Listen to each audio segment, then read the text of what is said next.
What is up, guys? J'espère que vous allez bien, que vous êtes en pleine forme. Bienvenue sur le podcast Conversation Awesome avec Karmakin. A place where we speak Franglish, say the word awesome a lot, mais surtout un endroit d'inspiration et d'éducation pour vous aider à optimiser votre santé globale from the inside out.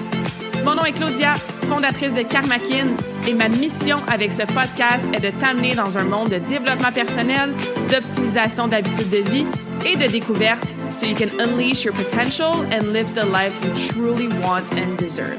Merci d'être à l'écoute. You're awesome.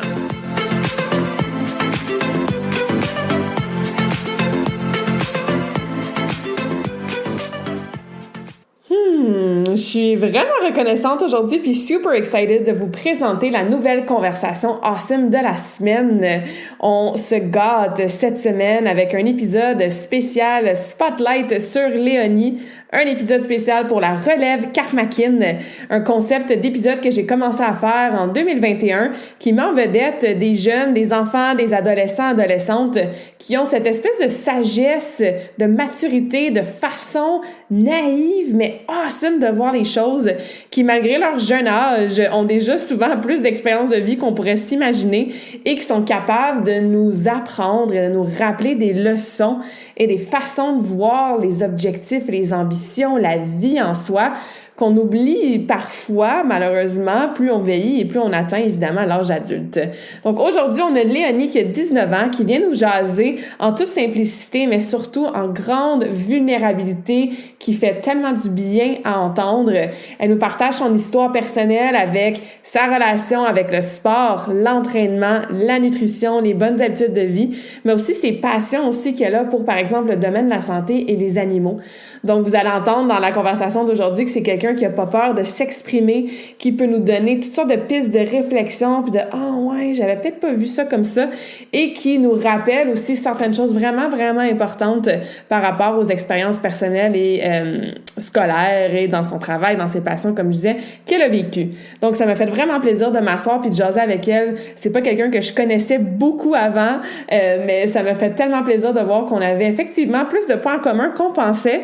Je crois beaucoup à la synchronicité de l'univers, donc je sais qu'on a été mis en contact pour des bonnes raisons et pour s'inspirer mutuellement, puis je sais qu'aujourd'hui, notre conversation va en inspirer plusieurs. Donc, sur ce, bonne écoute. Bonjour Léonie, bienvenue dans cette conversation awesome. Comment vas-tu aujourd'hui? Bien, et toi? Ça va super bien, merci. Je suis contente que tu as eu l'intérêt d'être une de mes invitées pour un épisode spécial Relève Karmakin. Ben, moi aussi de l'invitation, là. C'est vraiment le fun. Ouais, juste avant qu'on embarque un peu dans la conversation, est-ce que tu peux juste te présenter, d'où tu viens, où est-ce que tu vas à l'école, ton âge, tout ça? Oui, fait que moi, c'est Léonie Laferrière. J'ai 19 ans. En ce moment, j'étudie au collège Lionel-Groulx en sciences de la nature. Mon but, ça serait plus tard d'aller en pharmacie ou quelque chose qui touche un peu la santé, là, dans le fond. Je sais pas encore exactement. Depuis que je suis quand même tout petite, je fais du sport. Mes parents m'ont inscrit quand j'étais comme en 5e année à peu près du primaire à la Ringuette. Puis après ça, je suis rentrée en sport-études au secondaire. Fait que j'ai fait 5 ans en sport-études, du sport vraiment intense, 9 fois par semaine avec l'école et avec ma ville. Puis ça m'a vraiment fait découvrir plein de choses du sport, autant l'alimentation, gérer le stress, l'esprit d'équipe, et plein d'autres choses. Là, la discipline aussi beaucoup. Ouais. C'est pas mal ça, là. Ouais, j'adore ça. C'est justement pour ça que je voulais t'avoir comme invité sur le podcast, parce qu'effectivement, on partage plusieurs passions communes. Moi aussi, j'ai été en sport-études plusieurs années. Moi, c'était en patinage artistique, mais c'était quand même un sport de glace dans des arénas. Ouais. Puis effectivement, utiliser le sport puis être dans un programme comme ça de sport-études, ça peut nous amener toutes sortes d'apprentissages puis de leçons qui nous suivent. Tu sais, je veux dire, là, t'es encore jeune, t'es au cégep, mais tu vas voir aussi après l'université, marché du travail, puis même dans des relations, dans toutes sortes de sphères de notre vie. Je trouve que c'est des belles leçons qu'on apprend quand on a la chance, justement, de faire un sport-études. Ouais. Tu mentionnes la discipline comme étant une qualité, parce que je trouve que être discipliné, c'est une excellente qualité. Ouais. Comme étant une qualité que toi, t'as développée grâce au sport-études. Comment t'as développé ça grâce à ton sport? Puis, comment ça t'aide maintenant que t'es au cégep? Puis Ouais. Mais j'ai toujours été quand même très mature, plus mature que mon âge. Fait que c'est sûr que ça l'aide un peu de ce côté-là. Il a fallu comme qu'on soit quand même beaucoup discipliné parce que on avait dans le fond, tu sais, nos devoirs à l'école, puis au secondaire, dans le fond, en sport-études, on avait juste 3 périodes le matin. Mm-hmm. On dînait puis on allait s'entraîner. Fait qu'on avait moins d'écoles que tout le reste des personnes qui font dans les autres écoles. Fait qu'il fallait vraiment, tu sais, qu'on soit capable de faire nos devoirs, nos études, puis tout rentrer dans notre horaire. Puis des fois, tu sais, je revenais de mon entraînement avec l'école l'après-midi. Ma mère venait me chercher à 4 heures. Je soupais, je faisais à peine de devoirs, puis j'avais une autre pratique le soir avec mon équipe. Je revenais, je me couchais, puis ça recommençait comme ça. Fait que, tu sais, fallait vraiment que je sois capable de gérer mon temps puis d'être comme quand même sérieuse dans mes études.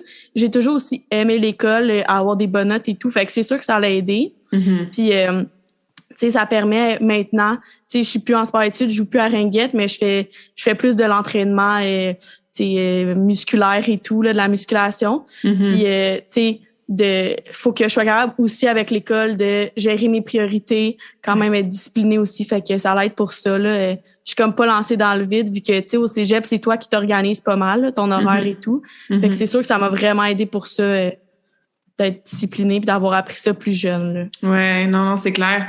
Puis, je pense que souvent, on fait l'erreur de se dire, j'ai beaucoup de temps libre, donc je vais avoir le temps de faire X. Versus quand tu te ramasses dans des horaires comme ça, comme tu dis que ça arrête jamais, tout est calculé quasiment à l'heure près, parce qu'il y a beaucoup à faire dans une journée, même quand tu es super jeune. Ouais. Mais souvent, les gens, je pense qu'il y a un quote ou une phrase qui dit, si tu veux faire quelque chose à quelqu'un, demande à une personne qui est très occupée. Parce que cette personne-là qui est occupée est souvent plus organisée puis plus disciplinée avec son horaire que quelqu'un qui est plus free-flowing puis qui a bien du temps dans sa journée. Finalement, oups, on n'a pas la discipline puis l'organisation. Fait qu'effectivement, c'est quelque chose qui dure là, sur plusieurs, comme je te disais tantôt, plusieurs phases dans nos vies puis plusieurs années. T'as mentionné gérer son temps. Tu sais, je pense que ça aussi, c'est quelque chose je pense que n'importe qui nous écoute en ce moment a déjà dit, je manque de temps puis j'ai pas le temps. Ouais. Ben, même moi, des fois aussi, je me dis ça, là, tu sais, mais finalement, tu te dis, j'aurais pu, une heure que j'ai passé à écouter Netflix, t'aurais pu faire bien d'autres choses, là.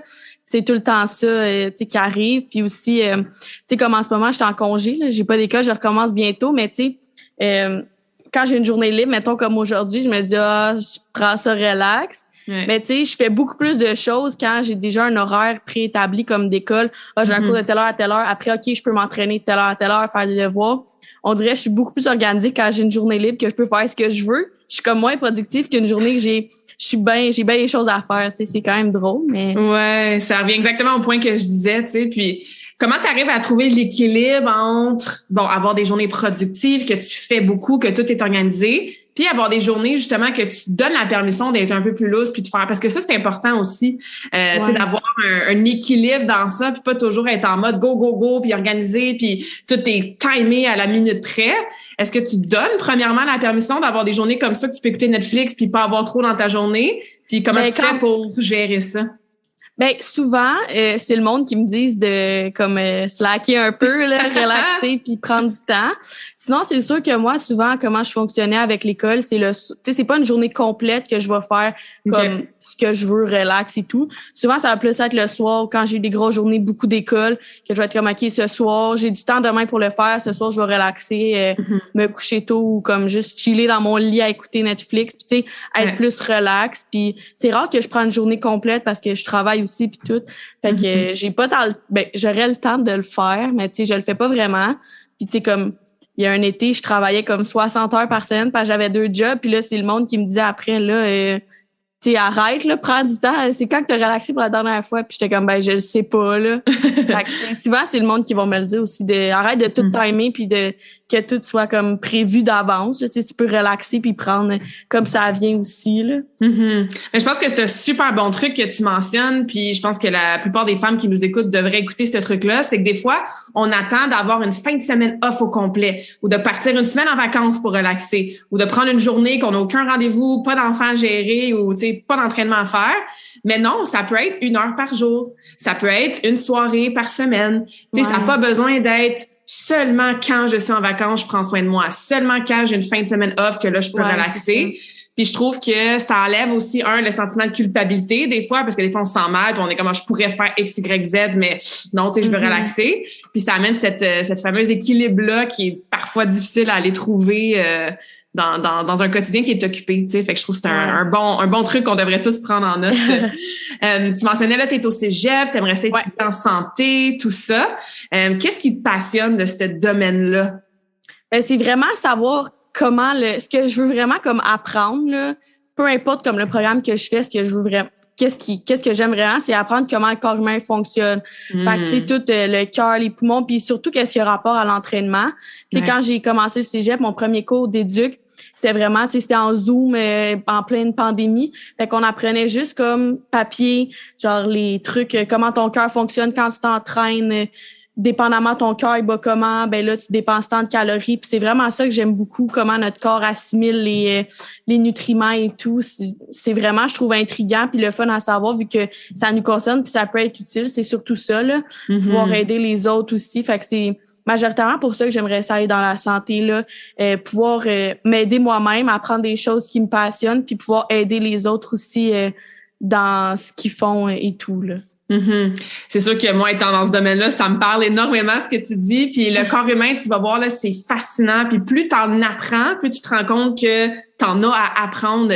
Ce qui, pour moi, je vois toujours ça comme quelque chose de awesome parce que c'est une opportunité toujours à aller en chercher plus, tu sais. Puis avec la recherche aussi, puis tout. Puis que tu le connectes avec une de tes passions qui est l'entraînement, qui est d'apprendre la nutrition. Ben, c'est là qu'on est vraiment en alignement, tu sais. Si tu peux utiliser et faire de ta vie quelque chose qui te passionne, puis en plus aider les gens. Dans mon livre à moi, c'est la meilleure mission qu'on peut avoir. Ben oui, c'est ça, tu sais, ouais, exactement. Est-ce que tu as appris justement à voir cette passion-là d'apprendre sur l'entraînement et la nutrition grâce à la ringuette, puis grâce au sport que tu faisais? Oui, vraiment. Ouais. Dans le fond, au début, honnêtement, je connaissais rien. J'ai toujours aimé un petit peu cuisiner, puis savoir, tu sais, un petit peu c'était quoi les protéines, glucides et tout, mais tu sais, sans plus. Là. Puis c'est vraiment en rentrant dans le fond... au secondaire, comment ça fonctionnait? On avait comme beaucoup de services. Dans le fond, tout le monde à notre école était en sport-études. Fait qu'à l'école, il y avait une nutritionniste, une psychologue, il y a une physio sportive. Fait que dès qu'on avait des problèmes ou quoi que ce soit, eux, ils pouvaient nous aider. Puis comme à peu près une fois au mois ou 2 mois à peu près, on avait avec notre sport une rencontre avec une nutritionniste. Okay. Puis elle nous aidait. Mettons, on disait, on a un tournoi en fin de semaine, faut que je me lève à telle heure. Puis là, je veux manger, mais la fois que je vais pouvoir manger après, c'est telle heure. Puis là, elle nous disait, il va te falloir tant de protéines. Elle nous montrait comment calculer les protéines selon notre poids puis notre activité physique. Puis c'est là que ça me parlait vraiment beaucoup. Tu sais, que j'aimais vraiment ça. Sinon, tu sais, c'était vraiment avec aussi mon équipe de la ville, quand on avait des compétitions, tu sais, ils voulaient qu'on mange bien, puis que ça soit pas... Tu sais, on n'avait pas le droit de manger une poutine avant de s'entraîner, là, ou après, pendant un tournoi, tu sais. Ils nous montraient... mettons, telle affaire, c'est long à digérer, fait que mangez pas ça tout de suite, mangez-le au pire après. Fait que c'est vraiment ça qui m'a comme mis, surtout pour côté nutrition.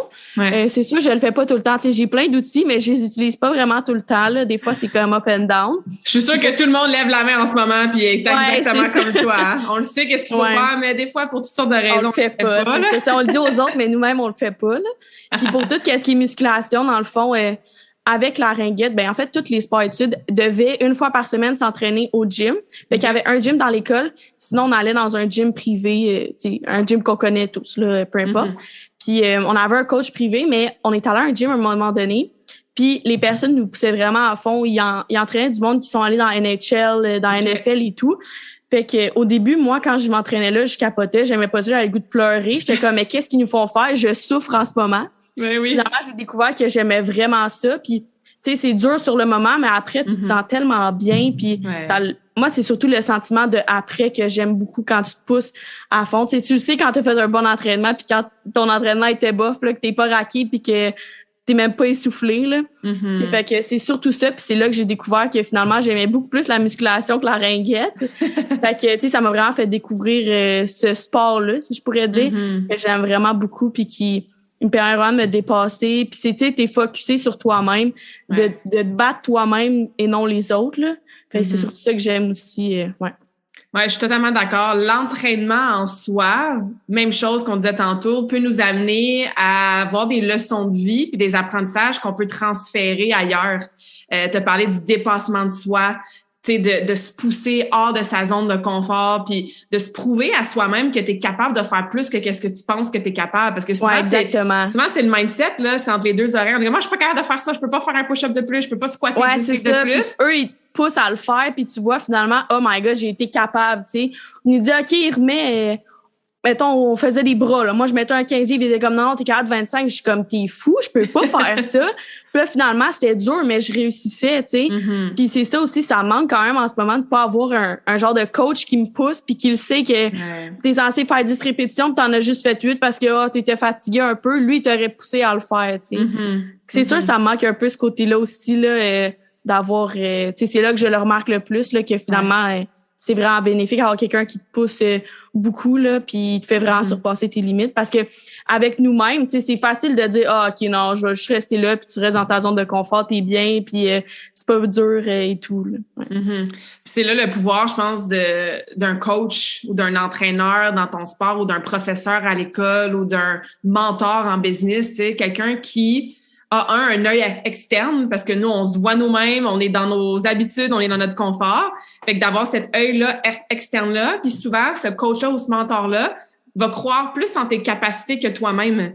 Tu sais, puis je suis sûre que c'était fait de façon super sécuritaire aussi, dans le sens qu'il t'a fait lever 100 livres, tu sais. Mais souvent, c'est ce petit 10 à 20%-là que... il y a des peurs souvent qui nous retiennent, il y a des doutes aussi, il y a un manque de confiance en nous. Fait que quand on a cette personne-là que on admire ou qui est en position de leadership, ben ça nous influence. OK, c'est bon, s'il dit que je suis capable de le faire, je vais le faire.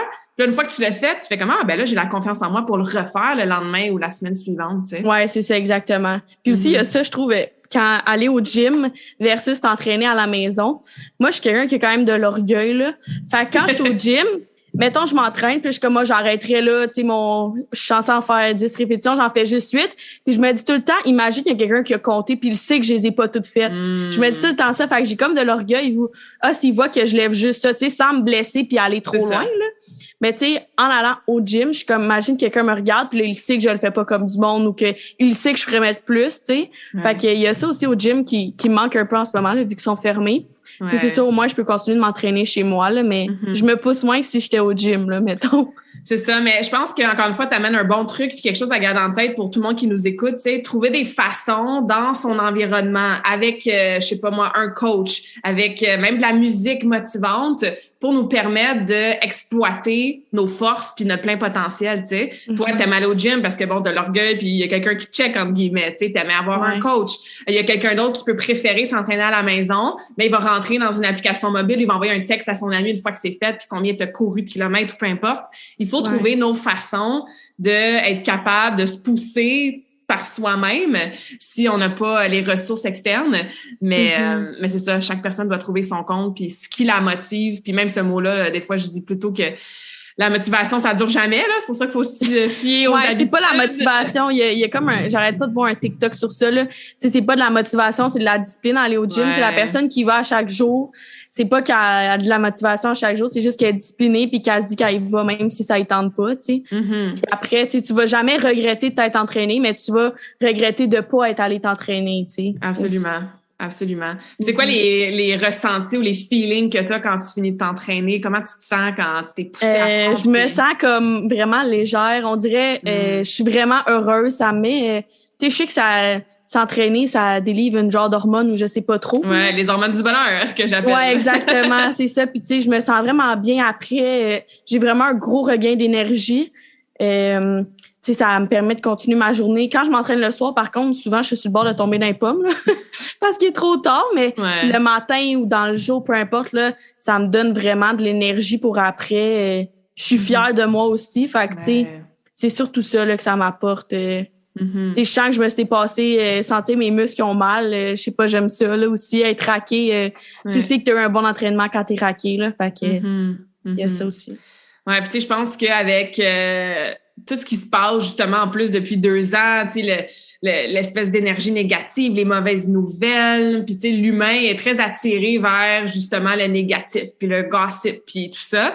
Fait que l'entraînement te permet d'avoir des sentiments, comme tu viens de nommer, tu te sens fier, tu te sens accompli, tu te sens satisfait, tu te sens légère. Ben, entre toi puis moi, je pense que j'aime beaucoup mieux être dans ces émotions-là à tous les jours dans la semaine que d'être dans des émotions de stress, ou d'anxiété ou de plus fatigué ou négative. Ouais. Puis aussi, j'utilise beaucoup l'entraînement quand à l'école, peu importe, là, dans n'importe quelle sphère, je sais pas, ça va pas bien, j'ai une chicane ou peu importe, ben je m'en vais me défouler dans l'entraînement puis je me sens mieux après. Tu sais, je peux sortir comme toute ma colère un peu ou peu importe. Là, à l'école, j'ai eu un mauvais examen où j'ai été stressée toute la journée. Mais là, je peux aller m'entraîner. On a récemment mis un punching bag. J'ai des gants de boxe. Fait que, tu sais, aller juste me défouler dessus, ça l'aide vraiment beaucoup aussi, là. C'est comme un échappatoire un peu, là. Oui, absolument. Un échappatoire beaucoup plus sain que de se tourner vers le binge eating ou le shopping ou l'alcool ou les drogues ou Netflix, justement. Donc, ouais, mais je dirais le magasinage impulsif et le binge eating, je le fais quand même.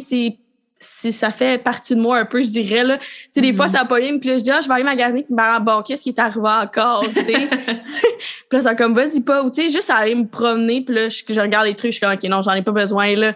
C'est juste sortir, je sais pas quoi, là.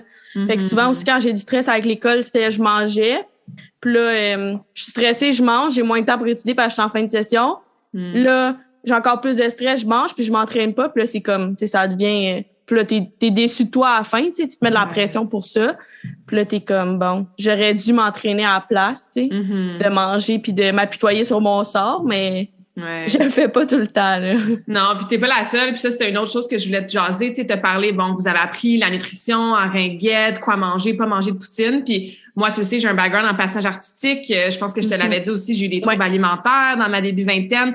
La nutrition puis le sport, surtout chez les femmes, puis les jeunes filles adolescentes, j'ai été témoin, moi, avec plein de patineuses, plein d'athlètes que j'ai côtoyés, que j'ai entraînés, de justement cette relation-là, parfois malsaine avec la nourriture. Dans le sens qu'on aime apprendre sur les protéines puis les glucides, puis qu'est-ce qu'on a besoin de manger.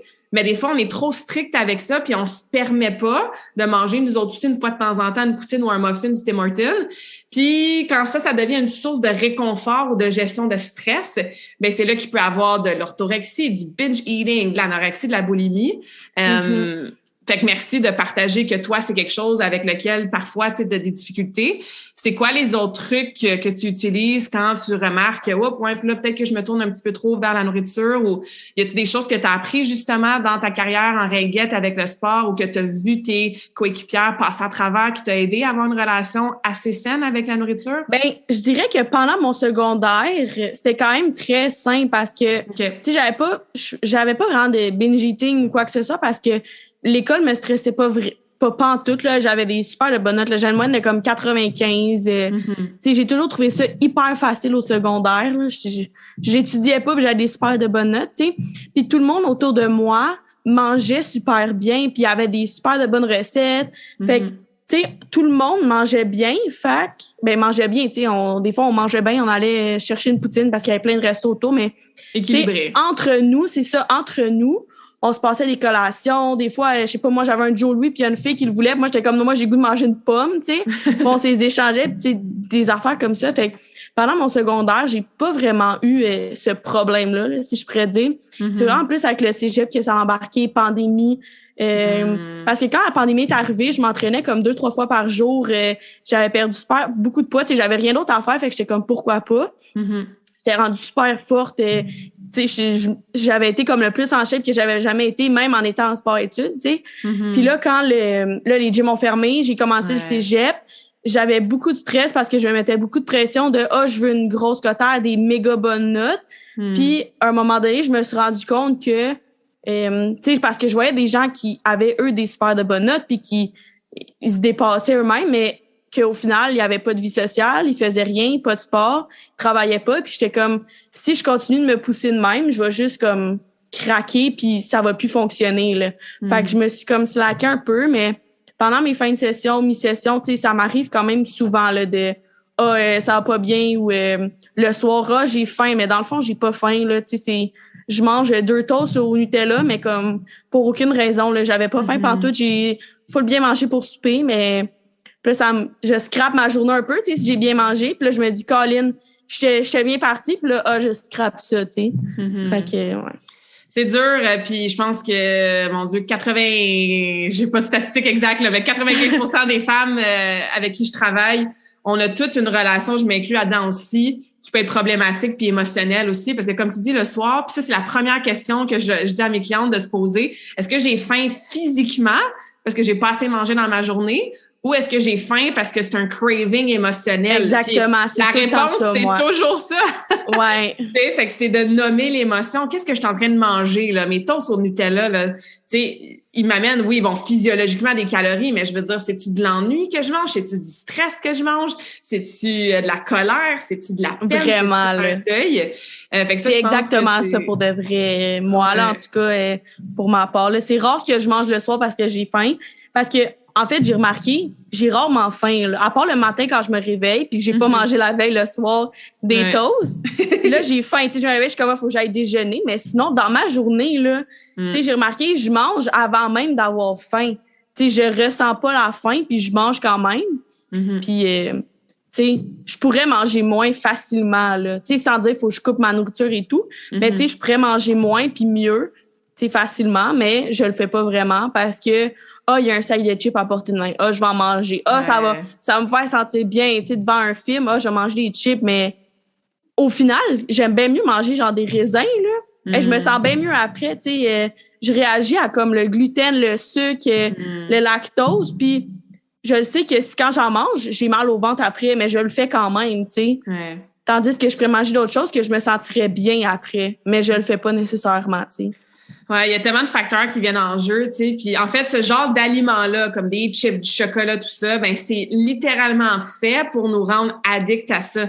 C'est dès qu'on sent cette nourriture-là ou que la chip elle touche notre langue, j'ai lu des études fascinantes là-dessus là, puis ça envoie littéralement un signal à ton cerveau que comme j'en veux plus. Puis tu sais c'est vraiment fort comme un marketing puis deux comme composition d'aliments qui font en sorte que c'est bien dur de résister, surtout quand c'est dans ta face, surtout surtout quand c'est le soir parce qu'on est fatigué de notre journée, donc on a moins de willpower, on a moins de, tu sais, on a moins tendance à avoir la force mentale de résister et surtout quand on a les émotions qui viennent avec aussi, tu sais.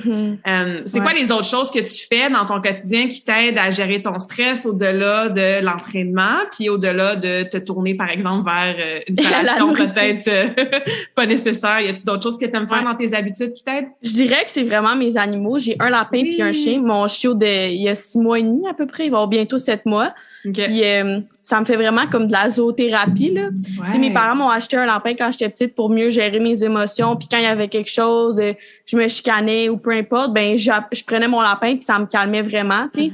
Fait quand il y a quelque chose qui va pas ou peu importe, j'ai du stress, je prends mon lapin ou mon chien, tu sais, le chien il est plus énervé, mon lapin non. Fait que tu sais, quand j'étudie des soirées complètes, souvent je finis par prendre mon lapin et juste sur moi puis je la flatte en étudiant puis ça me calme vraiment, tu sais. Ou juste aller prendre une marche avec mon chien, prendre une pause de mes devoirs qui me mettent du stress ou peu importe, puis OK, je m'en vais jouer avec mon chien un peu, je suis heureuse, le chien est content, j'aime ça le voir, fait que là, ça me met comme ça me reset à zéro, puis je peux recommencer, là. Ouais, parce que tu as une passion pour les animaux, tu travailles en ce moment au Mondou. Ouais, exactement.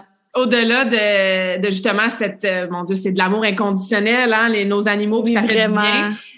Qu'est-ce qui t'attire d'autre? Puis est-ce que tu as toujours été comme ça, attirée puis passionnée par les animaux? Oui, vraiment. Depuis que je suis toute petite, là, j'ai vraiment trippé sur les animaux. Tu sais, je sais pas j'avais quel âge. Dès que je vais dans une maison, s'il y a un animal ou peu importe, là, c'est sûr que je reste avec toute la soirée, là. Tu sais, il y a un party, là, moi, j'étais avec le chien, là. Tu sais, je trippe sur les animaux. J'ai toujours voulu, quand j'étais plus jeune, travailler avec les animaux. Tu sais, c'était comme mon rêve d'avoir un chien à moi. Parce que dans le fond, mon père, il est allergique. On en a eu quand on était plus jeune. Puis la dernière fois, tu sais, qu'on en avait eu un, je pense que j'étais au primaire en genre 2e année, là. J'en avais pas eu depuis ce temps-là. On en gardait. Puis tu sais, c'est moi qui s'en occupais, là. Moi, je voulais. Puis je prenais ça à cœur. Faut qu'ils prennent leur marche. Faut qu'ils mangent. Puis tu sais, j'aimais vraiment ça. Puis là, on avait sauvé un chien en décembre qui, malheureusement, on a dû faire euthanasier. C'était un chien de la SPCA qui avait 8 ans à peu près. Il fallait le faire euthanasier parce qu'il y avait des problèmes de comportement. Il avait mordu 2-3 personnes. Puis là, c'était trop dangereux. On avait regardé le pour et le contre là, de le retourner ou pas. Puis finalement, il a fallu le faire euthanasier. Puis il y a comme eu un miracle, là, je sais pas, 2 semaines plus tard, sur Facebook, je reçois une demande d'amis d'un groupe d'une fille que je connais, que eux ont plein de chiens, puis il leur restait 2 chiots qui trouvaient pas de famille. Okay. Fait que là, on est allés, puis là, j'en ai acheté un, puis c'est comme mon chien à moi, tu sais, c'est moi qui paye ces choses et tout, fait que c'est comme mon petit bébé à moi, tu sais. J'aime ça pouvoir m'occuper c'est pas un enfant, mais tu sais, pour moi, c'est comme si c'était mon enfant. Oui. C'est ça. Tu sais, je veux qu'il mange bien, il mange les bons os, tout, qu'est-ce que j'apprends à ma job aussi, je peux le mettre avec mon chien, tu sais. Fait que j'aime vraiment ça. Tu sais, que lui soit en santé, là. Mes animaux mangent mieux que moi, là. Je suis pas mal sûre, là. Mon lapin mange plus de légumes puis de fruits, puis j'ai fait toujours des petits bols, puis elle est bien contente, là. Ah, c'est drôle. Mais juste de dire ça, il y a beaucoup de mères, tu sais, qui écoutent le podcast, puis souvent, c'est ça, on prend le temps de faire les lunchs des enfants, on prend le temps de s'occuper fois 1000, tu sais, de notre fille, de notre garçon. Puis souvent, ben nous, en tant que maman, soit d'animaux ou maman d'enfants, on s'oublie, tu sais, puis on se met en deuxième, puis on prend pas autant bien soin de nous que ça, là. Tu sais, j'imagine pas en plus avec un vrai enfant, tu sais, c'est mon chien, tu sais, ça demande moins qu'un enfant pour de vrai, mais tu sais, c'est sûr, tu sais, quand j'y achète des gâteries, là, je regarde tous les ingrédients quasiment, là. Puis tu sais, je fais pas ça pour moi, là. Si je m'achète quelque chose, je regarde pas qu'est-ce qu'il y a dedans, là. Je suis comme, ça a l'air bon, je vais l'acheter, tu sais. Ouais, c'est ça. Puis lui, je suis comme, ma mère, elle achète quelque chose, je suis comme, non, c'est pas bon, il y a tant de calories dedans, il va en avoir trop dans sa journée. Ouais, c'est drôle, hein, quand même très ironique, là, de ce côté-là, tu sais. Mais t'es pas la seule. Je suis sûre que je fais oui de la tête puis je souris en ce moment parce que on fait souvent ça, malheureusement, parfois pour notre santé, là. Fait que là, t'as parlé, c'est ça. Cégep, ça va à l'université l'année prochaine. T'aimerais étudier en sciences, en santé, passion des animaux. T'adores l'entraînement. T'as-tu d'autres rêves ou d'autres projets que tu veux... Ben j'aimerais ça voyager. Les dernières fois que j'avais voyagé avec ma famille, c'est il y a vraiment longtemps, tu sais, c'est surtout avec la ringuette puis le sport-études, j'ai jamais rien pu faire, mais tu sais, chaque fin de semaine, on était dans les arénas parce que moi puis ma sœur, on jouait, fait on était toute la journée, toute la fin de semaine, on avait des tournois et tout, fait qu'on avait jamais le temps. L'été, on avait des camps pour rester en forme. Fait qu'on pouvait pas partir en voyage, puis veut pas, le sport-études coûte cher. On était 2 à aller au sport-études, fait que c'est de l'argent quand même à mettre. Fait que, tu sais, mes parents, ils ont priorisé le sport puis l'entraînement à avoir une vie saine que d'aller en voyage, puis c'est complètement correct, puis je suis vraiment reconnaissante d'avoir pu aller en sport-études. Puis là, j'aimerais vraiment ça pouvoir commencer à voyager. Tu sais, c'est sûr que la pandémie, on peut pas, ça coûte de l'argent aussi, là, mais j'aimerais vraiment ça pouvoir voyager avec mes amis, avec mon chum, faire des petits road trips et tout, là. Tu sais, peut-être pas faire le tour du monde, là, mais pouvoir aller, tu sais, je suis plus plage et relaxer sur le bord de la beach que d'aller visiter et tout. Mais, tu sais, je sais que mon chum aimerait ça aller en Europe avec moi. Fait que, tu sais, c'est sûr, tu sais, je dis pas non à un voyage, là. Fait que, sinon, c'est pas mal ça, là, ça serait plus voyager, pouvoir m'entraîner, focusser sur moi. Puis les animaux, là, je sais pas, tu sais, si je trouverais quelque chose à un moment donné, plus par rapport aux animaux. Tu sais, je me disais, mon père m'a demandé, ça serait quoi ton plus grand rêve? Là, tu peux faire n'importe quoi. J'étais genre, j'aimerais ça. Je voyais sur TikTok, là, il y a une place qui ont comme des tigres puis des lions. Puis ils ont depuis qu'ils sont bébés, puis ils peuvent faire des câlins puis tout. Je suis comme ça, c'est mon rêve d'avoir ça. Mais tu sais, c'est un trop gros rêve. Sinon, ça serait, tu sais, d'avoir comme une grosse place que je peux recueillir des animaux qui sont maltraités ou peu importe, puis qui a une belle fin de vie. Comme on a pu faire avec notre autre chien, tu sais, qu'on a eu seulement pendant 8 mois, mais que on a vraiment pu donner comme la meilleure vie, tu sais, le meilleur moment de sa vie qu'il a jamais eu. Tu sais, il était hyper heureux tout le temps. Et il se sentait en sécurité, il était bien. Tu sais, le chien il était vraiment reconnaissant. Puis j'aimerais ça pouvoir recréer ça avec d'autres chiens qui puissent se sentir en sécurité et tout. Mais ça serait plus tard. C'est pas au début de ma vie, je pourrais dire. T'es encore jeune. T'as plein de c'est ça, tu sais. Mais je trouve ça vraiment cool parce que moi aussi, j'ai un rêve écrit et dans ma tête depuis tellement longtemps de aller justement sur un refuge où est-ce qu'il y a des tigres et des lions. Parce que moi aussi, je vois ce genre de vidéos-là, puis je pleure, puis j'ai des frissons partout. Oui, j'ai trop le goût de faire ça. Partout de tic sur ma cuisse, puis le tic, ça a toujours été mon spirit animal. Puis je me suis dit, à un moment donné dans ma vie, je vais aller, c'est ça, faire du bénévolat ou quelque chose. Puis pas un endroit que c'est maltraité, genre en Thaïlande, dans le centre de tic, c'est épouvantable, mais vraiment un endroit que il est sauf, tu sais, puis il est rapide dans Wild. Fait que je trouve ça drôle qu'on a aussi ça en commun, là. J'aimerais vraiment ça. Puis au courant de... ouais, autant aller, en Afrique, il y a comme des places que c'est des safaris, que tous les animaux sont super bien traités, ou tu sais, que comme ça, c'est des refuges pour les animaux mais tu sais, des animaux comme des éléphants, des girafes, des tigres, des lions. Moi, depuis que je suis petite, tu sais, mon nom, c'est Léonie. Il y a comme Léo qui est lion. J'ai toujours trippé depuis que je suis petite sur les lions. Tu sais, j'ai failli m'en faire tatouer un, mais j'étais comme, ça va faire trop mal, le gros tatou, tu sais. J'en ai 2 petits, mais j'étais comme, non, le gros, je suis pas assez game. Mais j'aurais vraiment aimé ça sinon, là. Mais je trippe vraiment sur les animaux, là. Tu sais, c'est comme une belle passion. C'est ça. Vraiment. Ben écoute, il n'y a rien qui est impossible. T'es encore jeune, on l'entend dans ta voix que t'es déjà disciplinée, organisée, passionnée. Puis ça, c'est toutes des belles qualités qui vont te faire aller très loin. Moi aussi, à ton âge, je veux dire, j'avais pas vraiment voyagé. Moi aussi, l'argent était dans le patin, l'argent était dans le sport-études. Ouais, exactement. Un frère, j'ai une sœur aussi. Mes parents, ils avaient une business, donc ils pouvaient pas jamais partir. Mais on avait des compétitions partout au Québec puis tout ça. Fait que à 19 ans, je pense que j'ai fait un voyage une semaine à Cuba avec ma meilleure amie. Puis à un moment donné, j'avais été voir ma soeur qui est en Europe une semaine. Là. Mais c'est vraiment dans ma vingtaine que j'ai vécu la vie nomade. Je suis partie en Australie, j'ai voyagé dans différents endroits, repartir, revenir. C'est là que l'idée de ma business en ligne est apparue aussi, là, le côté virtuel, bien avant la pandémie. Fait que tout ça pour dire qu'il y a beaucoup de choses qui peuvent se passer en peu de temps, puis t'as toutes les qualités pour le réaliser. Merci. on va te suivre dans ces beaux projets-là. Je finis toujours chaque entrevue avec la même question, donc je suis curieuse de savoir ta réponse à ce niveau-là. Est-ce que tu as une citation ou un quote préféré ou qui te parle beaucoup, puis pourquoi? Ouais, j'ai failli m'en faire tatouer cet été. Ah bon, on va parler de tatou. Ouais, c'est ça, vraiment. C'est Live a Life You Will Remember. Puis dans le fond, ça part d'une chanson de Avicii qui est mort. Il est mort, ce chanteur-là, DJ. DJ, ouais. Puis quand il est décédé, ça a vraiment comme aucun rapport. Là. J'étais pas une fan de lui, j'écoutais ses tunes, je les aimais.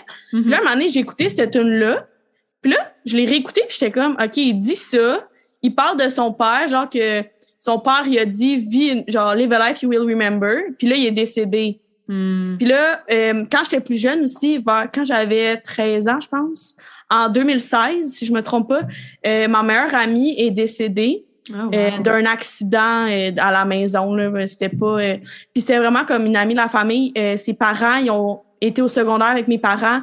On les voyait, on allait en voyage ensemble en Floride quand on était plus jeunes. On était super proches d'eux. C'était comme... une autre fille pour mes parents, là, tu sais. Elle est décédée d'un accident.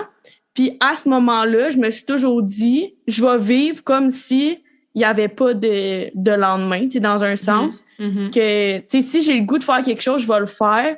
Même si, j'ai pas tout l'argent pour pas tout l'argent pour le faire, mais tu sais, mes amis m'invitent à aller faire une activité vraiment hot, mais je suis comme, ça va être dur avec l'argent puis tout, mais finalement, je le fais. Tu sais, mon père m'a toujours dit aussi, l'argent va venir quand t'en auras besoin, tu sais, parce que je stressais beaucoup à propos de ça aussi. Puis il m'a toujours dit, l'argent va arriver quand t'en auras besoin, inquiète-toi pas pour ça, tu sais. On a toujours réussi quand on avait besoin, un miracle arrivait puis on avait de l'argent random, tu sais. Puis fait que c'est vraiment de vivre comme s'il y avait pas de lendemain, faire ce que j'aime puis pas m'empêcher, puis un peu vivre pour elle, tu sais. Pouvoir vivre qu'est-ce qu'elle a pas pu vivre, c'est quand même important pour moi, là, ouais. Wow, c'est vraiment beau et profond ce que tu viens de partager. C'est ça, quand j'ai déménagé en Australie, j'avais été voir Avicii en live dans un parc qui avait des feux d'artifice. Écoute, c'était malade.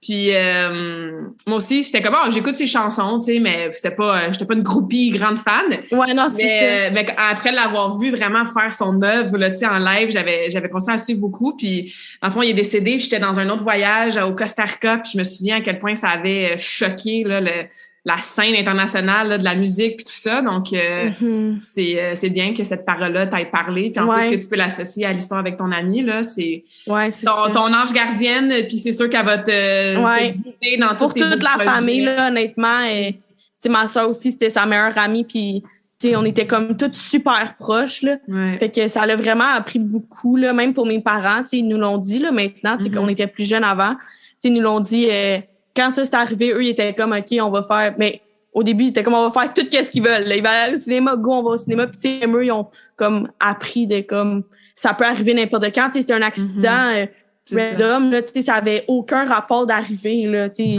C'est pas un accident d'auto ou quoi que ce soit, là, c'était juste dans sa chambre, puis pouf, et puis là, fait que... On sait jamais, hein? Faut en profiter. Ouais, c'est ça, on sait jamais, faut en profiter exactement. Ouais. Ben écoute, merci beaucoup Léonie pour cette conversation awesome. Je suis super reconnaissante de t'avoir eu pour un épisode Spotlight sur la relève Karmakin. Puis je suis contente de découvrir qu'on a plein de points en commun. Ça me fait plaisir de te suivre dans tes beaux projets. Merci beaucoup. Merci à toi pour l'invitation du podcast. J'espère que cette conversation awesome t'a inspiré. Et d'ailleurs, I would love to hear back from you.